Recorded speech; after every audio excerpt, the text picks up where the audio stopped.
আসসালামু আলাইকুম ওয়া বারাকাতুহু। আপনারা এখন আমার স্ক্রিনে যে ডিজাইনটি দেখতে পাচ্ছেন তা সলিডওয়ার্কস ব্যবহার করে কিভাবে সহজে তৈরি করা যায় আজকের টিউটোরিয়ালে আমরা সেটি শিখব। তো চলুন শুরু করা যাক।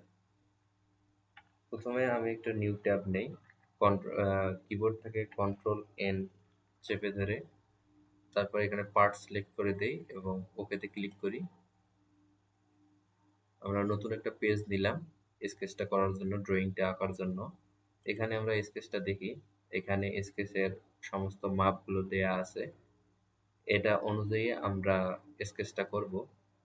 তো আমরা একটা প্লেন নেই, যেহেতু স্কেচটা টপ প্লেনে করা আছে, তো আমরা এখান থেকে টপ প্লেন সিলেক্ট করি। সিলেক্ট করার পর আমরা এটা এখন আঁকবো।